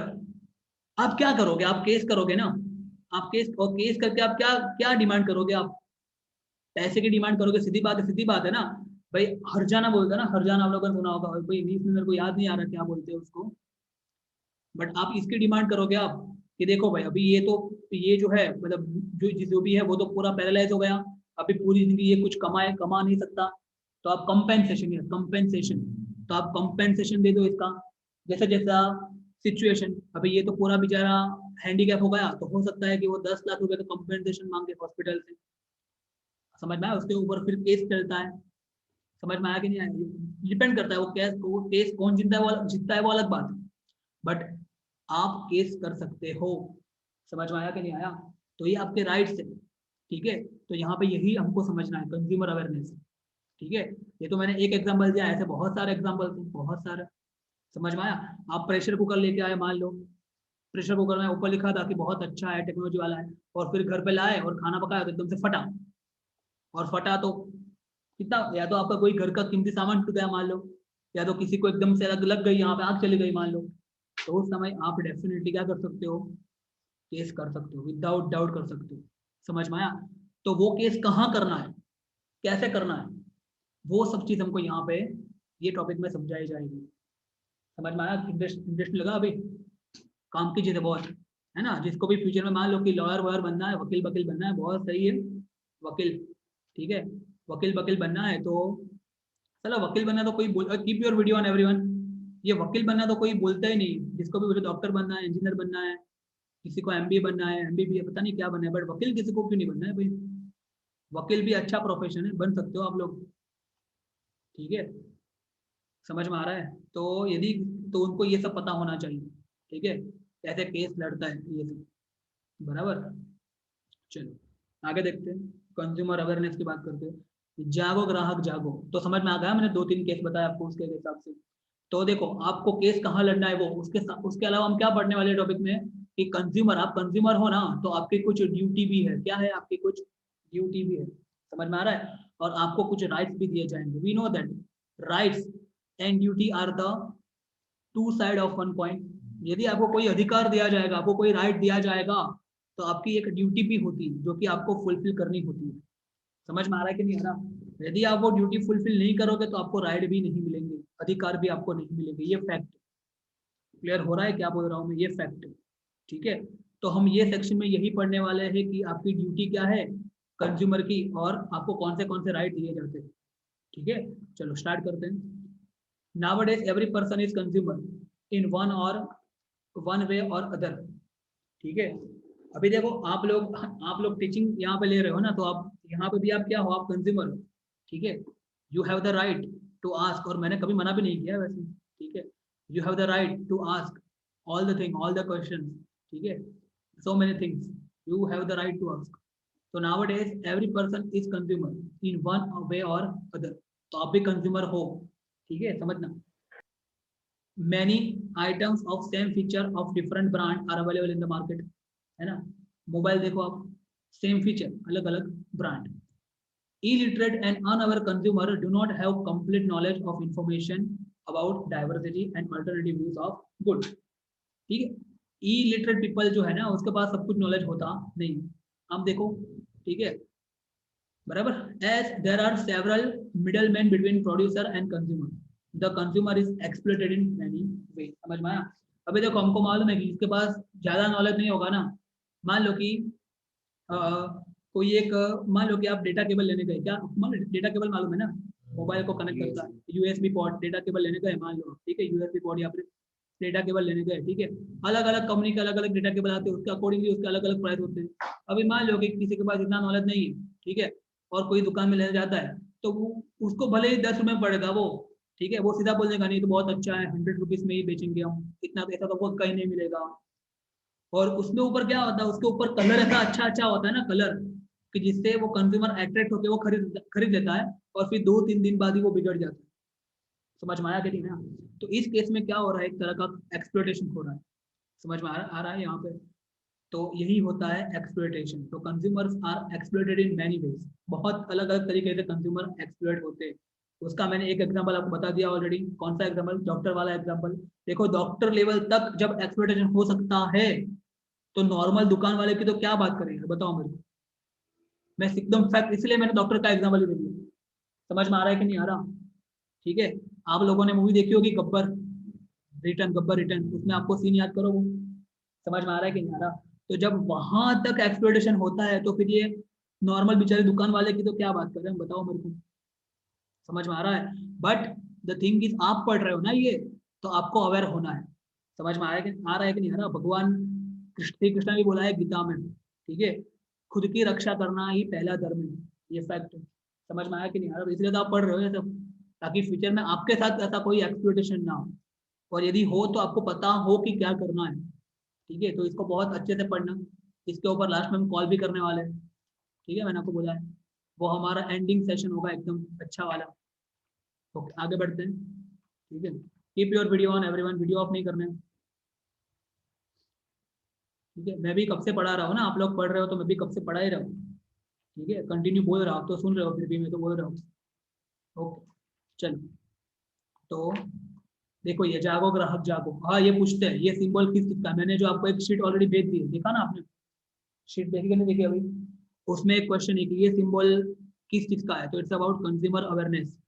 ठीक है, ये जो सिंबल दिख रहा है ना आपको, जागो ग्राहक जागो, देखो सूरज दिख रहा है, सन दिख रहा है, सन ऐसे उग रहा है, तो सन ऐसे बाहर आ तो हम जागते हैं ना, तो जागो ग्राहक जागो।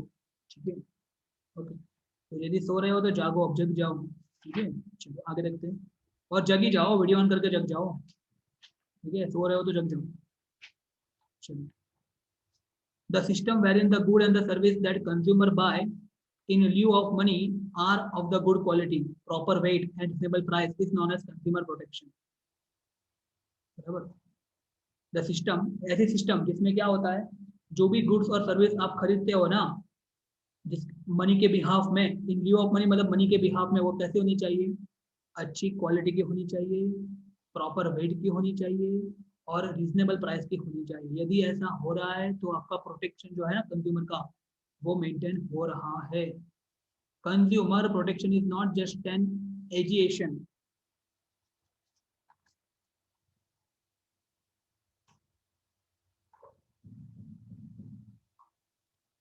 एजिएशन मतलब मालूम है ना, एक तरह का मार्केटिंग जैसा, ठीक है, तो एक तरह का मार्केटिंग ही नहीं है, but it's a movement of consumer awareness. Consumer awareness is a movement of consumer protection. Consumer protection is well organised programme for the people of society to make them mature consumer with the help of which anti consumer activities, exploitation and deception may be faced. मैंने जैसे कि बोला वही लिखा है यहाँ, ठीक है। मैं आपको और भी इतने इतने अच्छे अच्छे एग्जाम्पल देने वाला हूँ कि आप ये रीड करने के बाद लगेगा कि नहीं सही है, नहीं तो डायरेक्टली बोर हो जाओगे। एक एग्जाम्पल कौन सा दिया मैंने, डॉक्टर का दिया, ठीक है। दूसरा एग्जाम्पल वो कुकर का दिया, कुकर, प्रेशर कुकर का, ठीक है। और भी एग्जाम्पल्स आएंगे देने वाले में, और फिर उसके ऊपर हम केस लड़ेंगे, देखना पूरा केस लड़ेंगे हम, ठीक है। एक एग्जाम्पल लेके पूरा केस लड़ेंगे हम और देखेंगे कौन केस जीता, कहाँ जीता, ठीक है, कैसे जीता, सब कुछ देखेंगे हम, समझ बहुत मजा आएगा, ठीक है। तो आगे देखते हैं।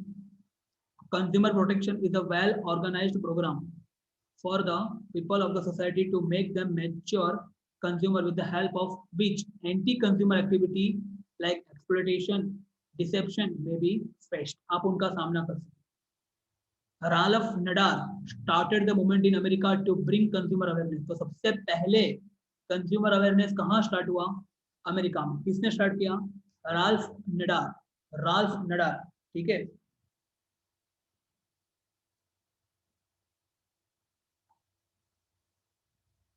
Thus he is called the pioneer of consumer movement। ये एक मार्क्स का बहुत इंपॉर्टेंट क्वेश्चन है, ओके। आगे देखो, satisfaction of consumer is our motto. आपने देखा होगा कई बार ऐसा लिखा होता है, दुकान में आप जाते हो ना, ग्राहक नो संतोष इज हमारो नफो, बराबर। तमने गमे तो सौने केजो, ना गमे तो अमने केजो, है ना, ऐसा लिखा होता है, आपने देखा होगा, ठीक है। हाँ, तो यही सब।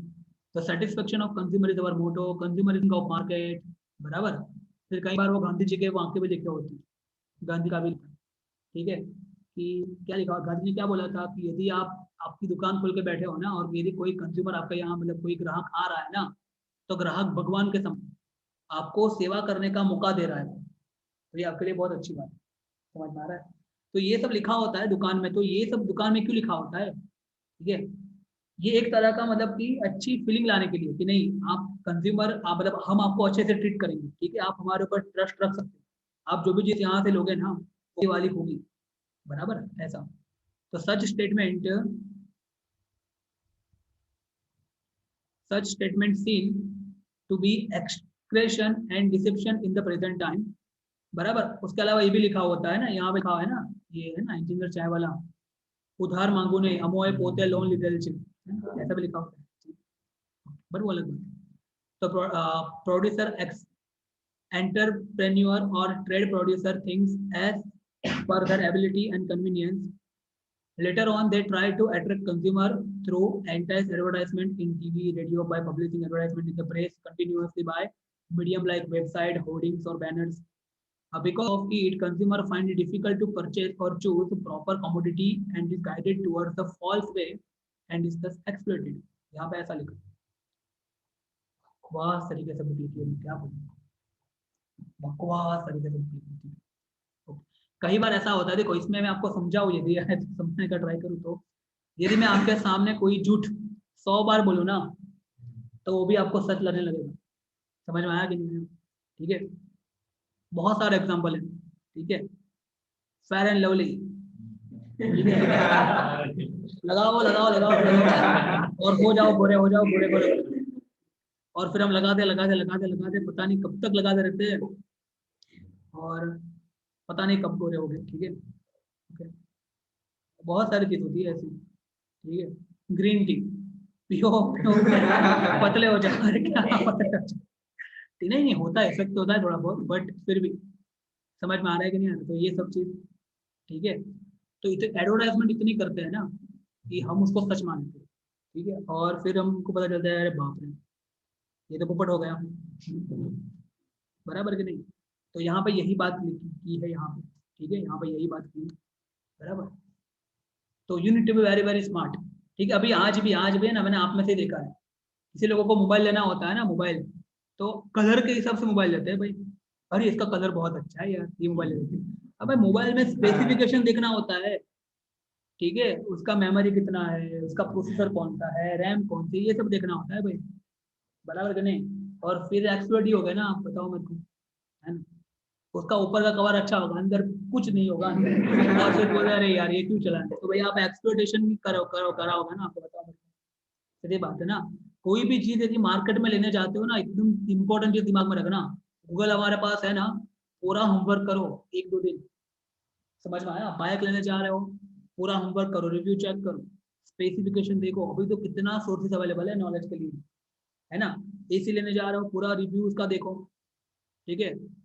कहीं किसी को मालूम ही नहीं होता एसी लेने जाए, फिर वो मतलब पता होना चाहिए, सब कुछ पता होना चाहिए, ठीक है, बेसिक सब पता होना चाहिए। और उसके बाद यू डिसाइड योर सेल्फ कि कौन सी ब्रांड हमको पसंद करनी है, तो आपका एक्सप्लोरेशन नहीं होगा।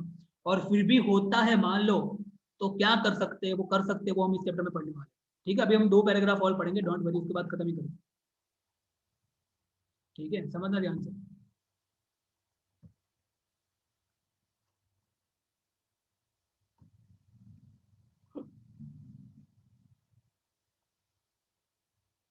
Okay, चलो, तो हाँ, फॉर्म्स ऑफ कंज्यूमर एक्सप्लॉइटेशन, देखो कंज्यूमर किस किस तरह से एक्सप्लॉइट होता है, ठीक है, समझ। तो consumer are exploited by producer and traders in different way, which is given below. He is exploited by providing commodity of less weight than one printed on the packet. समझ में आया कि नहीं आया? आपको लगेगा कुछ और आपको देंगे कुछ और, ठीक है। इसका सबसे ज्यादा मालूम है ये कहाँ पे एक्सप्लोर होते हो आप, बताओ, आपको सरप्राइज लगेगा। यहाँ पे आते हैं ना बाहर, वो भंगार लेने नहीं आते, है ना, हाँ आटी मार देते हैं, ठीक है ना, हाँ ठीक है। तो उससे बेटर है कि यहाँ पे एक शॉप है, दुकान है यहाँ पे भंगार की बड़ी सी, वहां पे बेचने जाओगे ना, तो उतना ही भंगार का आप यहाँ पे बोलेंगे 4 किलो, वहां पे 10 किलो निकलेगा, समझ में आ रहा है। देखो, तो आपको पता चलेगा कि मतलब देखो, आप खुद पढ़े लिखे हो मतलब समझो, और आप उसके सामने आप एक्सपर्ट हो जाते हो, बोले बताओ, ठीक है। तो ये नहीं होना है हमको, मैं फैक्ट बोल रहा हूँ, नहीं होना है हमको, ठीक है, इट इज नॉट अलाउड, सीधी बात कर रहा हूँ मैं। फिर नहीं तो बस, हाँ नहीं, आप जानबूझ के और यदि किसी का भला करने के लिए हो रहे हो, वो अलग बात, बट समझ में आ रहा है क्या बोल रहा हूँ, ठीक है। ऐसा नहीं होना चाहिए कि वो हमको लगे कि हाँ देखो कितना पढ़ लिया, फिर भी कुछ बुद्धि बुद्धि नहीं, ऐसा नहीं होना चाहिए, ये गलत बात है भाई, ठीक है। तो बाय प्रोवाइडिंग स्लाइटली डिफेक्टिव और फेक कमोडिटी और गुड, इस पे तो है ना, देखो आपने कभी देखा है आप लोगों ने क्या करते हैं, आपने तो देखा होगा लखानी के सूट आते हैं, आपको मालूम है ऐसी भी कंपनी आती है, लाखामी, देखा है, देखा ऐप भी बात है ना, हाँ, ठीक है, अभी हाँ बिस्लरी का बॉर्डर भी आता है, बस अभी देखो बेचारे जो इलिटरेट होते हैं उनको तो बी देखेंगे ना, हाँ यार समझ में आ रहा है कि नहीं? हाँ मैं कल बोल रहा हूँ, ठीक है, समझ में आ रहा है कि नहीं? एग्जैक्टली, हाँ ना कलर, बराबर है। और फिर पता चले बाप, जब अपने फ्रेंड को दिखाएगा थोड़ा इंग्लिश आता हो, तो बोलेगा अरे भाई ये तो नहीं है। तो इस तरह से होता है देखो, ठीक है। फिर ओवर प्राइसिंग, प्राइस ज्यादा ले लिया, बराबर। By providing adulterate good, what is the meaning of adulterate good, जिसकी एक्सपायरी डेट हो गई। अभी मालूम है ना, बीच में किसी ने ग्रुप में सेंड किया था, यहाँ पे वेली का, यही वेली का नहीं था, दूसरी वेली का था, सर्वोत्तम का, वहां मालूम है ना, वो कीड़े पड़ गए थे अंदर पूरे। तो ये कैसी कैसी गुड़ हुई जिसमें उसकी एक्सपायरी डेट हो चुकी है, तो ऐसे आपको खाना खिला दिया, तो आप सच में इसमें तो अपोज कर ही सकते हो, समझ में आ रहा है कि नहीं आ रहा? और क्या ये ऊपर से ऐसे ही आया, किसी ने कंप्लेंट की होगी तभी आया ना, सीधी बात। और इस पे तो कंप्लेंट कर ही सकते हो, ठीक है, बिकॉज इस पे नहीं चलेगा, ये नहीं चलता। विच आर डेंजरस और harmful for the health, unsatisfactory after self service, एक बार बेच दिया उसके बाद आपको जो सर्विस मिलनी चाहिए वो आपको नहीं मिल रही। इसके इसके लिए इसके रिगार्डिंग मेरा बहुत अच्छा खासा झगड़ा हो गया था लास्ट में, ठीक है, टाटा के साथ, और अच्छा खाता, अच्छा खाता मतलब कि बहुत अच्छा खाता, ठीक है। नाम बोलूं कि चलो बोलिए क्या फर्क पड़ता है। यहाँ पे है ना अपनी हिमांशु सेल है ना, देखा होगा आप लोगों ने, वहां पे पहले एक्चुअली सर्विस थी, मतलब बहुत कुछ लंबा इशू था, मैंने बोल दिया ठीक है, मैंने कुछ वैसे बोलने में क्या बोल दिया कि ठीक है आप फाइनल सोच लो आपको सर्विस करने भेजना है कि नहीं भेजना, मैं आपको आज तक का समय दे रहा हूँ, उसके बाद जो भी होगा उसके लिए आप रिस्पॉन्सिबल हो, बस इतना बोल दो, बराबर। बोलने में भी वो होना चाहिए ना, तो नहीं होना नहीं है हमको, क्यों, बिकॉज उस टाइम 2-3 दिन हम बाहर थे, फ्री सर्विस थी, तो why should we waste our free service, सीधी उनको कॉल करके आना चाहिए ना, उनको कॉल करके आना चाहिए, ऐसा हमको होता है, प्रोविजन होता है, अंदर लिखा होता है टर्म्स एंड कंडीशन। समझ में आ रहा है कि नहीं आ रहा? तो फिर वो लोग बोल रहे कि नहीं आपने कुछ इन्फॉर्म नहीं किया, हम आए तब से अपने आप, मतलब पता नहीं क्या रीजन बोल रहे थे, आई डोंट, याद नहीं है अभी मुझे, ठीक है। तो we all have this right, after self service भी हमको मिलनी चाहिए एज अ कंज्यूमर। समझ में आ रहा है कि नहीं आ रहा? Not providing construction good, sorry not providing construction goods और सर्विस एज प्री प्लान। कई बार ऐसा होता है आपने घर लिया ना, जब घर लेने जाते हो तो बोलते हैं कि नहीं हम आपको ऐसे दे देंगे, यहाँ पे ऊपर टाइल्स बना के देंगे, यहाँ पे हम ये करेंगे, और फिर जाते हो तो मतलब अपने पैसे दे दिया, उसके बाद नहीं नहीं हमारे में तो इतना ही आता है। समझ में आया कि नहीं, ऐसा हुआ है? એવું છે સારું કીધું તમે ના તો શું કરવાનું, હવે કશું ના થાય, પહેલેથી છે ને એનું ડોક્યુમેન્ટ આવે DOR, division of responsibility, legal document લખાઈ દેવાનું, પડી ખબર કે ના પડી? આ બધું તમે કંપનીમાં કામ કરીએ ને કમ્પ્લેટ આપણે પછી કોઈ સુધું ના પડે, આવું ફેક્ટ કહું છું। અને ઘણી વખત એવું પણ રિલેશનમાં આપણે વિશ્વાસ રાખીને આમ જઈએ ને ઘણી વખત, એમાં પણ આપણે એક્સપર્ટ થઈએ, પડી ખબર કે ના પડી કે આ તો આપણો વિશ્વાસુ જ માણસ છે ને, આવું ફેક્ટ કહું છું, બરાબર। But we better that we should have the terms and conditions in providing electricity, banking, insurance, telephone, medical facility। Insurance में भी कई बार ऐसा होता है मालूम है, इंश्योरेंस में तो बहुत होता है, मैं बोल रहा हूँ ना, ठीक है।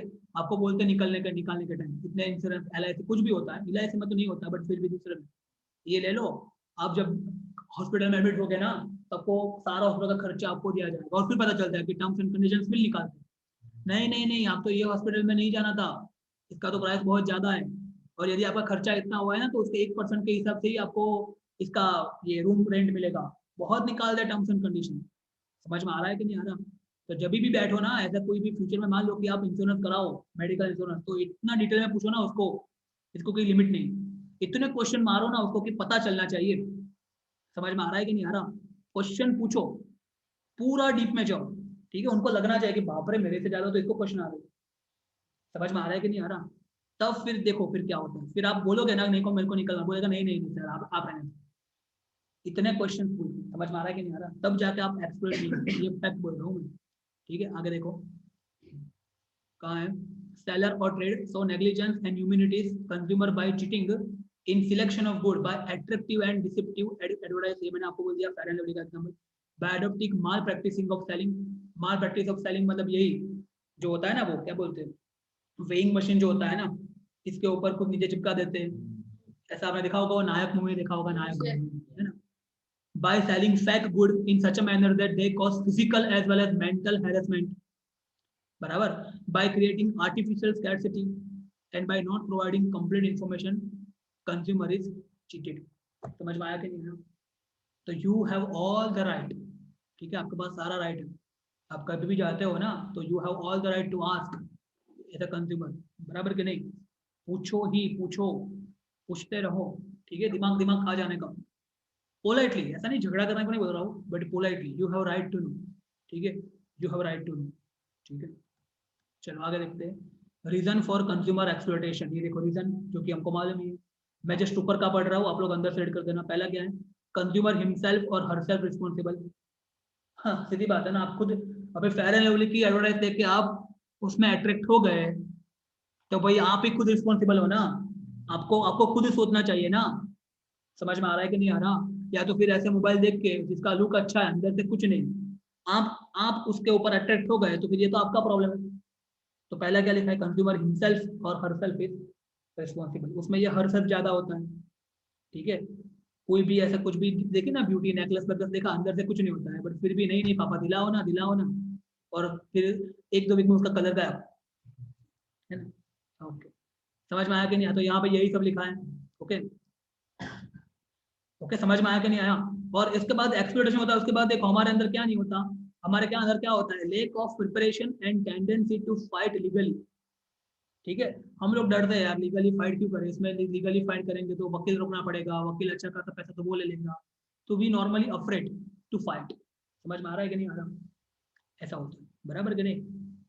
चलो आगे देखते हैं। लिमिटेड इन्फॉर्मेशन, हमारे पास कई बार इन्फॉर्मेशन नहीं होती पूरे पूरी। ठीक है, इन्फॉर्मेशन रखना बहुत जरूरी है, यदि इन्फॉर्मेशन आप रखोगे नहीं तो आप तो एक्सपर्ट होने ही वाले हो, सीधी बात है। ठीक है, देखो यहाँ पे लिखा है, in the capitalist economy the product and the seller are free to produce or sell any commodity or service in any quantity. There are no specific rule regarding their pricing and quality regulation whenever they are barabar. The rules are not followed strictly. In such situation, in absence of true knowledge or information about usefulness of the product, quality and maintenance condition of use after the sell service warranty or guarantee, etc., the consumer is not given complete information about the commodity. Thus, due to limited information and the lack of understanding, the consumer tend to make the mistake. समझ में आ रहा है कि नहीं आ रहा, ये clear हुआ।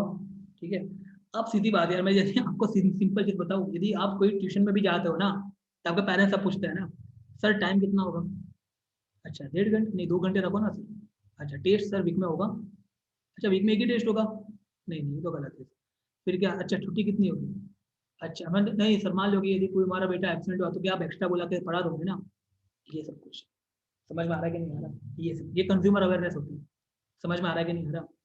ठीक है, तो यही सब देखो, तो ये पूरा, तो जैसे आप यहाँ पे इंफॉर्मेशन जानते हो ना, ये तो सिंपल आपको मैंने इसलिए बताया कि कैसे समझ में आया आपको, तो ऐसे ही आप फ्यूचर में कोई भी चीज लेने जाओ ना, तो उसकी पूरी इन्फॉर्मेशन होनी चाहिए, ऐसा नहीं कि बस मन किया पैसा है और निकल गए, चलो एक ऐसे ही सस्ता से उठा के ले आते हैं, ऐसा नहीं होता है भाई, ऐसा नहीं।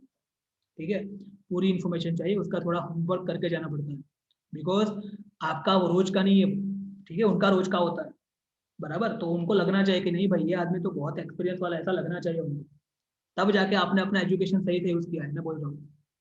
समझ में आ रहा है कि नहीं आ रहा, ठीक है ये फैक्ट। चलो आगे देखते हैं, लिमिटेड सप्लाई, इसमें इसमें कैसे हो गए कंज्यूमर एक्सपर्ट, समझ सकते हो लिमिटेड सप्लाई में, देखो व्हेन सप्लाई ऑफ प्रोडक्ट और service is not in accordance with the demand, artificial scarcity is created, the scarcity is created due to the hoarding, याद है ना होर्डिंग्स स्टोर कर देते हैं बाय ट्रेडर, बराबर, in such situation trader take undue advantage of over pricing. कई बार ऐसा बोलते हैं, हमको मान लो कि किसी चीज की बहुत ज्यादा रिक्वायरमेंट है, सैनिटाइजर मान लो, अच्छा हुआ सैनिटाइजर में ऐसा कोई नहीं हुआ, मालूम है ना आपको, सैनिटाइजर में आपको देखो प्राइस बहुत कंट्रोल में रखा था, मालूम है गवर्नमेंट एकदम स्ट्रिक्टली बोल दिया था, जो एमआरपी उससे उतने ज्यादा प्राइस लेनी नहीं, नहीं तो उसमें इतना ज्यादा गफला होता सैनिटाइजर में, एक एक बॉटल हो सकते 200 200 300 में बिकती, किया ऐसा एक्स्ट्रा पैसे दे के लिया है कभी, नहीं लिया ना, नहीं हुआ है, अच्छी बात है, नहीं तो ये लोग यही करते, हो सकता था ऐसा बट नहीं हुआ है, समझ में आया कि नहीं आया, और ऐसा बहुत सारी चीज में होता भी है कई बार, अभी मेरे को लाइव एग्जाम्पल याद नहीं आ रहा बट हो सकता है।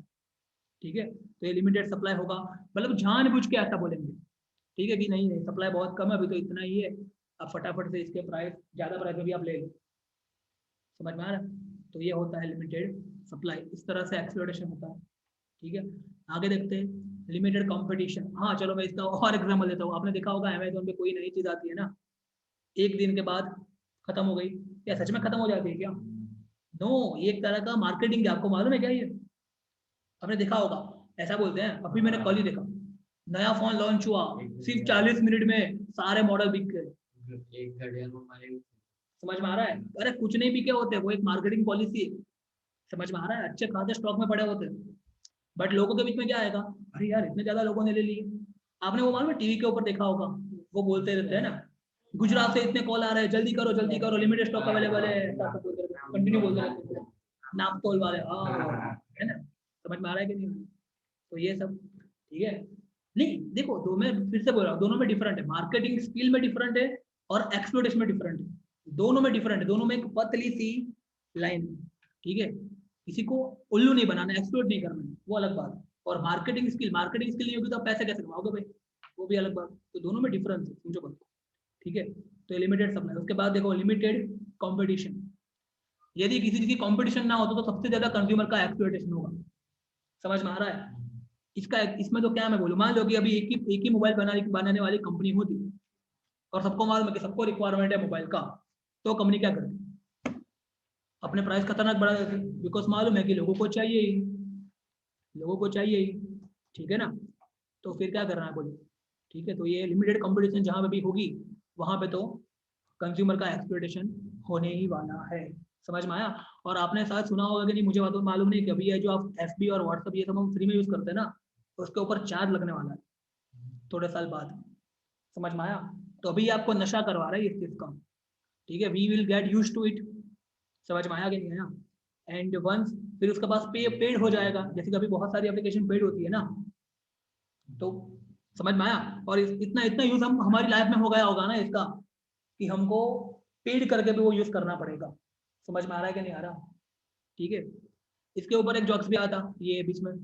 ठीक है, कि ये जो अंबानी है ना, उसने क्या जियो का फ्री में किया ना, तो इसके ऊपर मालूम है जॉक्स कौन सा आया था। एक बार अंबानी जो है ना, उसने पार्टी रखी, बहुत पार्टी रखी। ठीक है, बहुत बड़ी पार्टी। जिसको भी आना है ना, सुबह आओ। ठीक है, फिर पट मतलब पेट भर के खाओ, जितना खाना है उतना खाओ। रात को आओ, पेट भर के खाओ।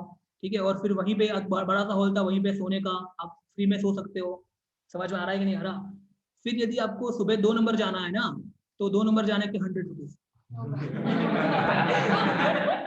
समझ में आ रहा है कि नहीं आ रहा। हाँ, जाना तो पड़ेगा ना, इतना खाया खाया है तो, ये फैक्ट है यार। समझ में आ रहा है कि नहीं आ रहा। तो उसके 100 रुपये बताओ मेरे को, कितनी डिमांड, कितनी डिमांड। समझ में आया कि नहीं। उसके बाद 1 घंटे के बाद, नहीं अभी तो 150 रुपये, भाई तू 200 पकड़। समझ में आया। तो बस यही होता है देखो, लिमिटेड कंपटीशन होगी तो। समझ में आया, बिकॉज रूम बंद है, रूम बंद है, अब बाहर जा नहीं सकते। समझ में आ रहा है कि नहीं। तो ये चीज क्लियर हो गया कि नहीं हुआ। बस तो यहाँ पे होता है कंज्यूमर का एक्सप्लॉइटेशन। तो we need to be very very careful, we need to be very very careful. ठीक है, as a consumer we need to be very very careful. Okay, अभी हम देखने वाले हैं consumer awareness is consumer protection. ये हम कल देखने वाले हैं, कैसे इसको प्रोटेक्ट करना है, क्या करना है, ये सब यहाँ से। बहुत इंटरेस्टिंग चैप्टर है, मजा आएगा। अभी आगे के पोर्शन थोड़ा कॉम्प्लिकेट था, बट अभी एकदम सिंपल है।